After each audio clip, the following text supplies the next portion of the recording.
Hello everyone, this is Sakshi Agarwal from Malerkotla. I welcome you all on Mehnati Bachche. I hope you all are doing well. ਤੁਸੀਂ ਜੋ ਵੀ exam ਦੀ ਤਿਆਰੀ ਕਰ ਰਹੇ ਹੋ ਤੁਹਾਡੀ ਤਿਆਰੀ ਬਹੁਤ ਵਧੀਆ ਚੱਲ ਰਹੀ ਹੋਗੀ। ਸੋ ਅੱਜ ਇਸ ਵੀਡੀਓ ਦੇ ਵਿੱਚ ਆਪਾਂ ਜਨਵਰੀ 2020 ਤੋਂ ਲੈ ਕੇ ਜੂਨ 2020 ਤੱਕ ਦੇ ਇੰਪੋਰਟੈਂਟ ਕਰੰਟ ਅਫੇਅਰਸ ਡਿਸਕਸ ਕਰਾਂਗੇ। ਇਹ ਪਾਰਟ 5th ਹੈ ਇਸ ਸੀਰੀਜ਼ ਦਾ। ਇਸ ਤੋਂ ਪਹਿਲਾਂ 4 ਵੀਡੀਓਜ਼ ਅਪਲੋਡ ਹੋ ਚੁੱਕੀਆਂ ਨੇ।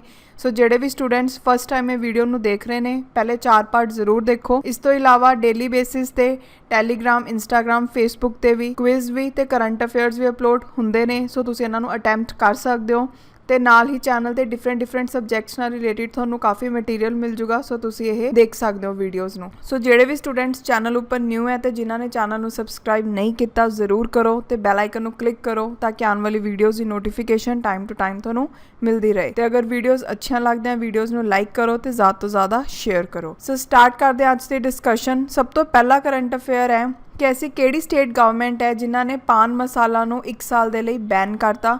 ਸੋ ਕਿਹੜੀ ਸਟੇਟ ਗਵਰਨਮੈਂਟ ਹੈ? ਝਾਰਖੰਡ ਦੀ। ਕਿਉਂ ਕੀਤਾ? ਬਿਕੋਜ਼ ਇਹਨਾਂ ਨੇ ਡਿਫਰੈਂਟ ਸੈਂਪਲਸ ਦੇਖੇ ਸੀਗੇ ਪਾਨ ਮਸਾਲਾ ਦੇ ਜੋ ਡਿਫਰੈਂਟ ਡਿਸਟ੍ਰਿਕਟਸ ਤੋਂ ਮੰਗਵਾਏ ਗਏ ਤੇ ਉਹਦੇ ਵਿੱਚ ਦੇਖਿਆ ਇਹਨਾਂ ਨੇ ਮੈਗਨੀਸ਼ੀਅਮ ਕਾਰਬੋਨੇਟ ਦੀ ਪ੍ਰੈਜ਼ੈਂਸ ਹੈ। ਓਕੇ, ਸੋ ਇਸ ਕਾਰਨ ਇਹਨੂੰ ਬੈਨ ਕੀਤਾ ਗਿਆ। ਉਹ ਤੋਂ ਬਾਅਦ ਸੋ ਸੈਕਿੰਡ ਕਰੰਟ ਅਫੇਅਰ ਹੈ ਰਿਗਾਰਡਿੰਗ ਮਿਸ਼ਨ ਸਾਗਰ। ਆਪਾਂ ਨੂੰ ਪਤਾ ਕਿ ਕੋਵਿਡ-19 ਦੇ ਕਾਰਨ ਕਾਫੀ ਜ਼ਿਆਦਾ ਪ੍ਰੋਬਲਮ ਕ੍ਰੀਏਟ ਹੋਈ ਹੈ ਗਲੋਬਲ ਲੈਵਲ 'ਤੇ। ਓਕੇ, ਜਿਹੜਾ ਮਿਸ਼ਨ ਸਾਗਰ ਹੈ ਉਹ ਇੰਡੀਅਨ ਗਵਰਨਮੈਂਟ ਨੇ ਚਲਾਇਆ। ਇਹਦੇ ਵਿੱਚ ਬੇਸਿਕਲੀ 5 ਐਸੀ ਆਈਲੈਂਡ ਨੇਸ਼ਨਸ ਹੈ ਈਸਟਰਨ ਇੰਡੀਅਨ ਓਸ਼ਨ ਦੇ ਵਿੱਚ ਜਿੱਥੇ ਕਿ ਇੰਡੀਅਨ ਨੇਵਲ ਸ਼ਿਪ ਕੇਸਰੀ ਦੀ ਹੈਲਪ ਦੇ ਨਾਲ ਫੂਡ ਆਈਟਮਸ ਤੇ ਮੈਡੀਸਿਨਸ ਜਿਵੇਂ ਕਿ HCQ ਟੈਬਲੇਟਸ ਹੋ ਗਈ ਜਾਂ ਆਯੁਰਵੈਦਿਕ ਮੈਡੀਸਿਨਸ ਹੋ ਗਈ ਉਹ ਪਹੁੰਚਾਈਆਂ ਜਾਣਗੀਆਂ। ਓਕੇ, ਸੋ ਤੁਸੀਂ ਇਹਦੇ ਵਿੱਚ ਇੱਕ ਤਾਂ ਇਹ ਯਾਦ ਰੱਖਣਾ ਕਿ ਜਿਹੜਾ ਮਿਸ਼ਨ ਸਾਗਰ ਹੈ ਉਹ ਇੰਡੀਅਨ ਨੇਵੀ ਨੇ ਚਲਾਇਆ। ਇਹਦੇ ਵਿੱਚ ਕਿਹੜੀ ਸ਼ਿਪ ਦਾ ਯੂਜ਼ ਕੀਤਾ ਜਾ ਰਿਹਾ ਹੈ? ਕੇਸਰੀ। ਠੀਕ ਹੈ, ਅਤੇ ਕਿਹੜੀ ਆਈਲੈਂਡ ਨੇਸ਼ਨਸ ਦੇ ਵਿੱਚ ਮਦਦ ਪਹੁੰਚਾਈ ਜਾ ਰਹੀ ਹੈ? Maldives, Mauritius, Seychelles, Madagascar and Comoros.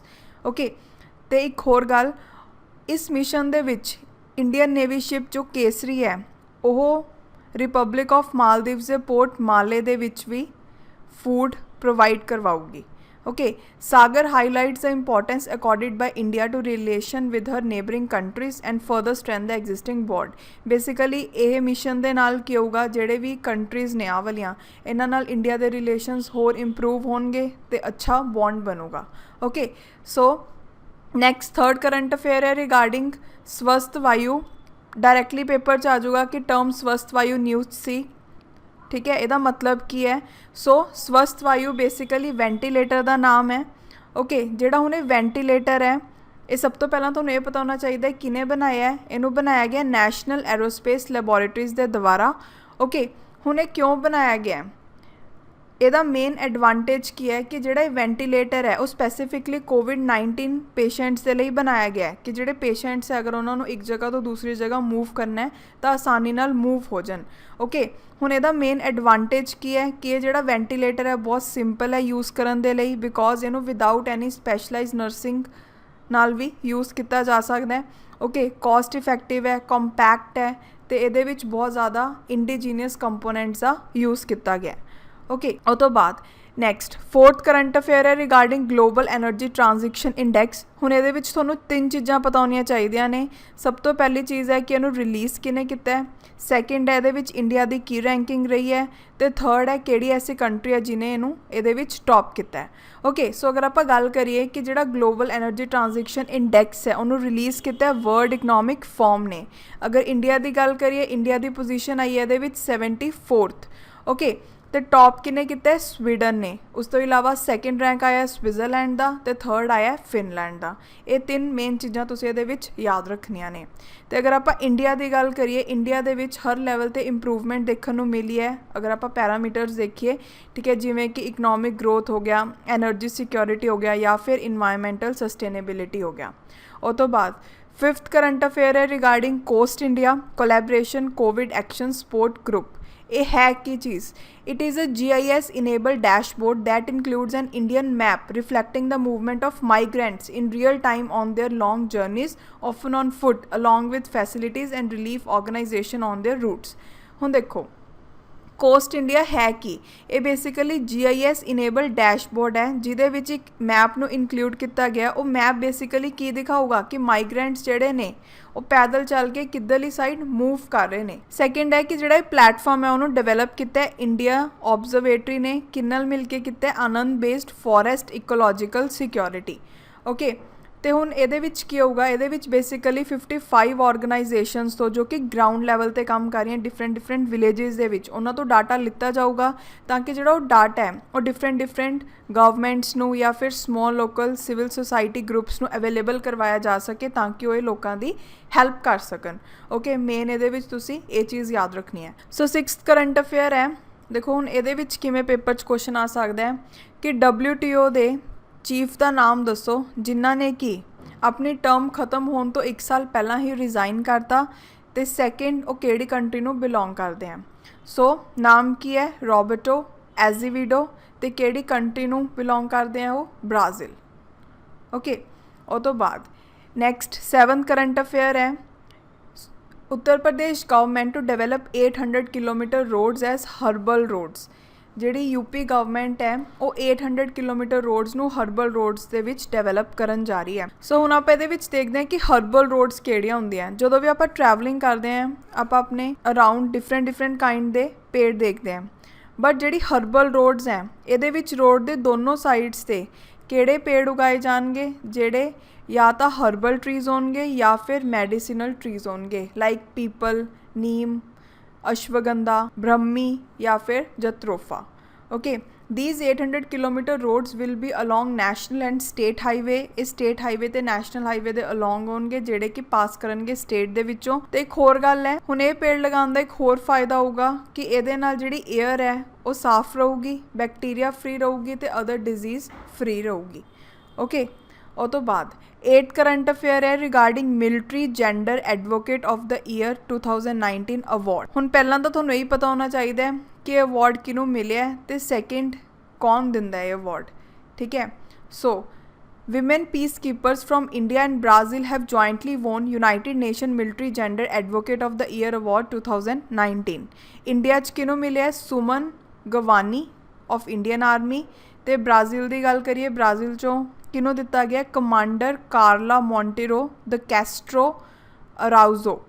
Okay, ਹੁਣ ਅਗਰ ਆਪਾਂ ਇਹ ਅਵਾਰਡ ਦੀ ਗੱਲ ਕਰੀਏ, ਇਹਨੂੰ 2016 ਦੇ ਵਿੱਚ ਕ੍ਰੀਏਟ ਕੀਤਾ ਗਿਆ ਸੀ। ਬੇਸਿਕਲੀ ਕੋਈ ਵੀ ਐਸਾ ਮਿਲਟਰੀ ਪੀਸ ਕੀਪਰ ਇੰਡੀਵਿਜੂਅਲ ਜਿਹਨੇ ਕਿ ਆਪਣਾ ਰੋਲ ਨਿਭਾਇਆ ਹੋਵੇ ਯੂਨਾਈਟਿਡ ਨੇਸ਼ਨ ਸਿਕਿਉਰਿਟੀ ਰੈਜ਼ੋਲਿਊਸ਼ਨ ਦੇ ਪ੍ਰਿੰਸੀਪਲਸ ਨੂੰ ਪ੍ਰਮੋਟ ਕਰਨ ਦੇ ਵਿੱਚ, ਐਸੇ ਇੰਡੀਵਿਜੂਅਲ ਨੂੰ ਇਹ ਜਿਹੜਾ ਅਵਾਰਡ ਆ ਉਹ ਦਿੱਤਾ ਜਾਂਦਾ ਹੈ। ਅਤੇ ਐਸਾ ਫਸਟ ਟਾਈਮ ਹੋ ਰਿਹਾ ਕਿ ਇਹ ਅਵਾਰਡ ਇਕੱਠਾ 2 ਜਾਣਿਆਂ ਨੂੰ ਮਿਲ ਰਿਹਾ।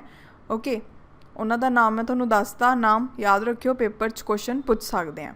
ਉਹ ਤੋਂ ਬਾਅਦ ਨੈਕਸਟ 9th ਕਰੰਟ ਅਫੇਅਰ ਹੈ ਰਿਗਾਰਡਿੰਗ ਹੈਜ਼ਬੋਲਾ। ਹੈਜ਼ਬੋਲਾ ਹੈ ਕਿ ਇਹ ਬੇਸਿਕਲੀ ਲੈਬਨਾਨ ਬੇਸਡ ਸ਼ੀਆ ਇਸਲਾਮਿਸਟ ਪੋਲੀਟੀਕਲ ਪਾਰਟੀ ਹੈ। ਹੁਣ ਇਹ ਨਿਊਜ਼ 'ਚ ਕਿਉਂ ਸੀ? ਬਿਕੋਜ਼ ਜਰਮਨੀ ਨੇ ਬੋਲਿਆ ਕਿ ਅਸੀਂ ਇਹਨਾਂ ਨੂੰ ਕਲਾਸੀਫਾਈ ਕਰਾਂਗੇ ਐਜ਼ ਟੈਰਰਿਸਟ ਆਰਗੇਨਾਈਜੇਸ਼ਨ ਆਪਣੀ ਸੋਇਲ ਦੇ ਉੱਪਰ। ਓਕੇ, ਸੋ ਪੇਪਰ 'ਚ ਪੁੱਛ ਸਕਦੇ ਹਾਂ ਕਿ ਜਰਮਨੀ ਨੇ ਰੀਸੈਂਟਲੀ ਕਿਹੜੀ ਐਸੀ ਆਰਗੇਨਾਈਜੇਸ਼ਨ ਹੈ ਜਿਹਨੂੰ ਡਿਕਲੇਅਰ ਕੀਤਾ ਐਜ਼ ਟੈਰਰਿਸਟ ਆਰਗੇਨਾਈਜੇਸ਼ਨ। ਨਾਮ ਯਾਦ ਰੱਖਿਓ, ਹੈਜ਼ਬੋਲਾ। ਸੋ ਨੈਕਸਟ ਕਰੰਟ ਅਫੇਅਰ ਹੈ ਰਿਗਾਰਡਿੰਗ ਆਪਰੇਸ਼ਨ ਸਮੁੰਦਰ ਸੇਤੂ। ਹੁਣ ਜਿਹੜਾ ਇਹ ਆਪਰੇਸ਼ਨ ਹੈ, ਸਭ ਤੋਂ ਪਹਿਲਾਂ ਅਗਰ ਆਪਾਂ ਗੱਲ ਕਰੀਏ ਇਹਨੂੰ, ਇਹ ਵਾਲਾ ਆਪਰੇਸ਼ਨ ਕਿਹਨੇ ਚਲਾਇਆ? ਸੋ ਇੰਡੀਅਨ ਨੇਵੀ ਦੇ ਦੁਆਰਾ ਇਹ ਆਪਰੇਸ਼ਨ ਚਲਾਇਆ ਗਿਆ। ਇਹਨੂੰ ਚਲਾਉਣ ਦਾ ਮੇਨ ਏਮ ਕੀ ਹੈ? ਦੇਖੋ, ਜਿਹੜੇ ਵੀ ਇੰਡੀਅਨਸ ਓਵਰਸੀਜ਼ ਫਸੇ ਹੋਏ ਨੇ ਉਹਨਾਂ ਨੂੰ ਇਵੈਕੂਏਟ ਕਰਨ ਦੇ ਲਈ ਇਹ ਆਪਰੇਸ਼ਨ ਨੂੰ ਚਲਾਇਆ ਗਿਆ। ਇਹਦੇ ਵਿੱਚ 2 ਇੰਡੀਅਨ ਸ਼ਿਪਸ ਹੈ, ਜਲਸ਼ਵ ਐਂਡ ਮਗਰ। ਓਕੇ, ਇਹਦਾ ਯੂਜ਼ ਕੀਤਾ ਜਾਊਗਾ। ਇਹਨੂੰ ਕਿੱਥੇ ਭੇਜਿਆ ਜਾਊਗਾ? ਮਾਲੇ ਦੇ ਵਿੱਚ, ਤਾਂ ਕਿ ਉੱਥੋਂ ਇੰਡੀਅਨਸ ਨੂੰ ਇਵੈਕੂਏਟ ਕੀਤਾ ਜਾਵੇ। ਓਕੇ, ਅਤੇ ਇਹ ਕੈਲਕੂਲੇਟ ਕੀਤਾ ਗਿਆ ਹੈ ਕਿ ਫਸਟ ਟ੍ਰਿਪ ਦੇ ਦੌਰਾਨ 1000 ਪਰਸਨਸ ਨੂੰ ਇਵੈਕੂਏਟ ਕੀਤਾ ਜਾਊਗਾ ਇਹਦੇ ਵਿੱਚ। ਓਕੇ, ਉਹ ਤੋਂ ਬਾਅਦ ਨੈਕਸਟ ਕਰੰਟ ਅਫੇਅਰ ਹੈ regarding ultra wallet disinfection tower. ਸਭ ਤੋਂ ਪਹਿਲਾਂ ਤਾਂ ਇਹੀ ਪਤਾ ਹੋਣਾ ਚਾਹੀਦਾ ਹੈ ਕਿ ਜਿਹੜਾ ਟਾਵਰ ਹੈ ਉਹ ਕਿਹਨੇ ਡਿਵੈਲਪ ਕੀਤਾ ਹੈ। ਸੋ DRDO ਦੇ ਦੁਆਰਾ ਇਹਨੂੰ ਬਣਾਇਆ ਗਿਆ। ਠੀਕ ਹੈ, ਹੁਣ ਇਹਦਾ ਯੂਜ਼ ਕੀ ਹੋਊਗਾ? ਦੇਖੋ ਕਿ ਜਿਹੜਾ ਇਹ ਟਾਵਰ ਹੈ ਉਹ ultra violet based area sanitiser ਹੈ। ਹੁਣ ਇਹਦੇ ਵਿੱਚ ਕੀ ਹੋਊਗਾ? ਅਲਟਰਾ ਵਾਇਲਟ ਲਾਈਟਸ ਹੈ ਜਿਹੜੀ ਇਹ ਟਾਵਰ ਉਹ ਛੱਡੂਗਾ, ਤਾਂ ਜਿੱਥੇ ਵੀ ਆਪਾਂ ਇਹ ਟਾਵਰ ਨੂੰ ਪਲੇਸ ਕਰਾਂਗੇ ਉੱਥੇ ਆਸ-ਪਾਸ ਜੋ ਵੀ ਚੀਜ਼ਾਂ ਪਈਆਂ ਹੋਣਗੀਆਂ ਉਹ ਆਪਣੇ ਆਪ ਸੈਨੀਟਾਈਜ਼ ਹੋ ਜਾਣਗੀਆਂ ਵਿਦਆਊਟ ਐਨੀ ਕੈਮੀਕਲ ਮੈਥਡਸ ਦਾ ਯੂਜ਼ ਕੀਤੇ। ਓਕੇ, ਹੁਣ ਇਹਦਾ ਯੂਜ਼ ਆਪਾਂ ਕਿੱਥੇ ਕਰ ਸਕਦੇ ਹਾਂ? ਜਿੰਨੇ ਵੀ ਆਪਣੇ ਇਲੈਕਟ੍ਰੋਨਿਕ ਇਕਵਿਪਮੈਂਟਸ ਹੈ, ਜਿਵੇਂ ਕੰਪਿਊਟਰਸ ਹੋ ਗਿਆ ਜਾਂ ਫਿਰ ਦੂਜੇ ਗੈਜਟਸ ਹੋ ਗਏ, ਜਿਨ੍ਹਾਂ ਨੂੰ ਆਪਾਂ ਕੈਮੀਕਲ ਮੈਥਡਸ ਨਾਲ ਡਿਸਇਨਫੈਕਟ ਨਹੀਂ ਕਰ ਸਕਦੇ, ਉਹਨਾਂ ਨੂੰ ਈਜ਼ੀਲੀ ਇਹਦੀ ਹੈਲਪ ਨਾਲ ਡਿਸਇਨਫੈਕਟ ਕੀਤਾ ਜਾ ਸਕਦਾ ਹੈ। ਅਤੇ ਨਾਲ ਹੀ ਇਹ ਜਿਹੜਾ ਟਾਵਰ ਆ ਉਹ ਐਸੇ ਏਰੀਆਜ਼ ਦੇ ਲਈ, ਜਿਵੇਂ ਕਿ ਏਅਰਪੋਰਟਸ ਹੋ ਗਏ, ਸ਼ਾਪਿੰਗ ਮਾਲਸ ਹੋ ਗਏ, ਮੈਟਰੋਜ਼ ਹੋ ਗਏ, ਹੋਟਲਸ ਹੋ ਗਏ, ਫੈਕਟਰੀਜ਼ ਹੋ ਗਈ, ਆਫਿਸਿਸ ਹੋ ਗਏ, ਜਿੱਥੇ ਕਿ ਬਹੁਤ ਸਾਰੇ ਲੋਕ ਆਉਂਦੇ ਹੈ, ਉੱਥੇ ਵੀ ਡਿਸਇਨਫੈਕਸ਼ਨ ਦੇ ਲਈ ਇਹਨੂੰ ਯੂਜ਼ ਕੀਤਾ ਜਾ ਸਕਦਾ ਹੈ। ਓਕੇ, ਸੋ ਯਾਦ ਰੱਖਿਓ ਕਿ ਕਿਹਨੇ ਡਿਵੈਲਪ ਕੀਤਾ? DRDO ਨੇ। ਇਹ ਕਾਫੀ ਇੰਪੋਰਟੈਂਟ ਹੈ। ਸੋ ਨੈਕਸਟ ਕਰੰਟ ਅਫੇਅਰ ਹੈ, ਇੱਕ ਯੂਨਾਈਟਿਡ ਨੇਸ਼ਨ ਦੀ ਰਿਪੋਰਟ ਆਈ ਹੈ, ਉਸ ਦੇ ਮੁਤਾਬਿਕ ਇੰਡੀਆ ਦੇ ਵਿੱਚ ਹੀ 2019 ਦੇ ਵਿੱਚ ਇੰਟਰਨਲੀ 5 ਮਿਲੀਅਨ ਲੋਕ ਹੈ ਜਿਹੜੇ ਉਹ ਡਿਸਪਲੇਸ ਹੋਏ। ਓਕੇ, ਸੋ ਇਹਦੇ ਵਿੱਚ ਕੁਝ ਖਾਸ ਨਹੀਂ ਹੈਗਾ, ਬਸ ਯਾਦ ਰੱਖਿਓ ਵੀ ਕਿੰਨੇ ਲੋਕ ਡਿਸਪਲੇਸ ਹੋਏ ਇੰਟਰਨਲੀ, 5 ਮਿਲੀਅਨ ਪੀਪਲ। ਸੋ 13 ਕਰੰਟ ਅਫੇਅਰ ਹੈ ਰਿਗਾਰਡਿੰਗ ਵੰਦੇ ਭਾਰਤ ਮਿਸ਼ਨ। ਆਪਾਂ ਨੂੰ ਪਤਾ ਹੈ ਲੋਕਡਾਊਨ ਲੱਗਿਆ ਹੋਇਆ ਕਰੋਨਾ ਦੇ ਕਾਰਨ ਡਿਫਰੈਂਟ ਕੰਟਰੀਜ਼ ਦੇ ਵਿੱਚ। ਓਕੇ, ਸੋ ਉੱਥੇ ਇੱਕੋਦਮ ਜਦੋਂ ਲੋਕਡਾਊਨ ਲੱਗਿਆ ਸੀਗਾ ਤਾਂ ਬਹੁਤ ਸਾਰੇ ਇੰਡੀਅਨਸ ਜਿਹੜੇ ਨੇ ਉਹ ਡਿਫਰੈਂਟ ਕੰਟਰੀਜ਼ ਦੇ ਵਿੱਚ ਫਸ ਗਏ ਸੀ। ਸੋ ਉਹ ਇੰਡੀਅਨਸ ਦੀ ਹੈਲਪ ਕਰਨ ਦੇ ਲਈ, ਉਹਨਾਂ ਨੂੰ ਇਵੈਕੂਏਟ ਕਰਨ ਦੇ ਲਈ, ਤਾਂ ਕਿ ਉਹ ਇੰਡੀਆ ਦੇ ਵਿੱਚ ਵਾਪਿਸ ਆ ਸਕਣ, ਇਹ ਜਿਹੜਾ ਮਿਸ਼ਨ ਹੈ ਵੰਦੇ ਭਾਰਤ ਮਿਸ਼ਨ, ਉਹ ਇੰਡੀਅਨ ਗਵਰਨਮੈਂਟ ਦੇ ਦੁਆਰਾ ਚਲਾਇਆ ਗਿਆ।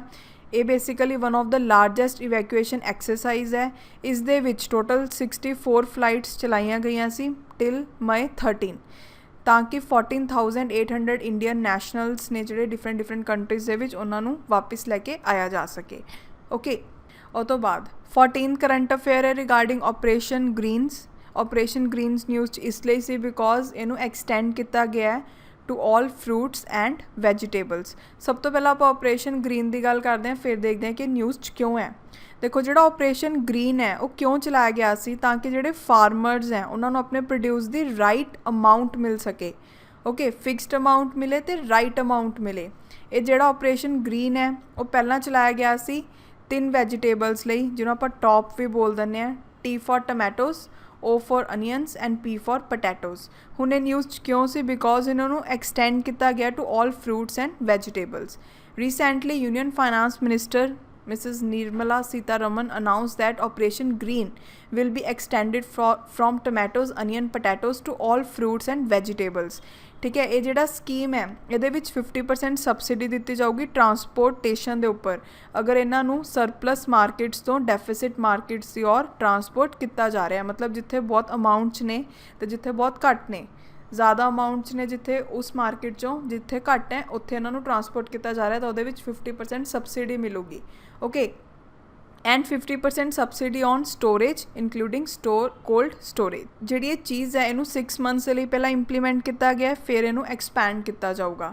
ਓਕੇ, ਅਤੇ ਇਹਦੇ ਨਾਲ ਕੀ ਹੈਲਪ ਮਿਲੂਗੀ? ਇੱਕ ਤਾਂ ਜਿਹੜੇ ਫਾਰਮਰਸ ਹੈ ਉਹਨਾਂ ਨੂੰ ਰਾਈਟ ਪ੍ਰਾਈਸ ਮਿਲੂਗਾ ਆਪਣੇ ਪ੍ਰੋਡਕਟਸ ਦਾ, ਠੀਕ ਹੈ, ਵੇਸਟੇਜ ਹੈ ਜਿਹੜੀ ਉਹ ਬਚੂਗੀ, ਅਤੇ ਥਰਡ ਜਿਹੜੇ ਕੰਜ਼ਿਊਮਰਸ ਹੈ ਉਹਨਾਂ ਨੂੰ ਵੀ ਅਫੋਰਡੇਬਲ ਪ੍ਰਾਈਸ 'ਤੇ ਪ੍ਰੋਡਕਟਸ ਹੈ ਜਿਹੜੇ ਉਹ ਮਿਲਣਗੇ। ਓਕੇ, ਉਹ ਤੋਂ ਬਾਅਦ 15 ਕਰੰਟ ਅਫੇਅਰ ਹੈ, ਲੈਂਡਿੰਗ ਕਰਾਫਟ ਯੂਟਿਲਿਟੀ ਸ਼ਿਪ ਨੂੰ ਇੰਡਕਟ ਕੀਤਾ ਗਿਆ ਇੰਡੀਅਨ ਨੇਵੀ ਦੇ ਵਿੱਚ। ਸਭ ਤੋਂ ਪਹਿਲਾਂ ਉਹਦਾ ਨਾਮ ਪਤਾ ਹੋਣਾ ਚਾਹੀਦਾ ਹੈ, ਕਿੱਥੇ ਉਹਨੂੰ ਇੰਡਕਟ ਕੀਤਾ ਗਿਆ ਹੈ ਅਤੇ ਕਿਹਨੇ ਉਹਨੂੰ ਬਣਾਇਆ ਹੈ, ਅਤੇ ਉਹਦਾ ਯੂਜ਼ ਕੀ ਹੋਊਗਾ। ਇਹ 4 ਚੀਜ਼ਾਂ ਦੇਖਣੀਆਂ ਨੇ। ਸਭ ਤੋਂ ਪਹਿਲਾਂ ਲੈਂਡਿੰਗ ਕਰਾਫਟ ਯੂਟਿਲਿਟੀ ਸ਼ਿਪ ਜਿਹਨੂੰ ਕਮਿਸ਼ਨ ਕੀਤਾ ਗਿਆ ਇੰਡੀਅਨ ਨੇਵੀ ਦੇ ਵਿੱਚ, ਉਹਦਾ ਨਾਮ ਕੀ ਹੈ?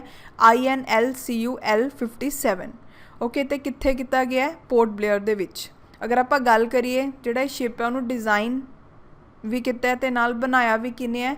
Garden reach ship builder and engineers, GRSC Kolkata.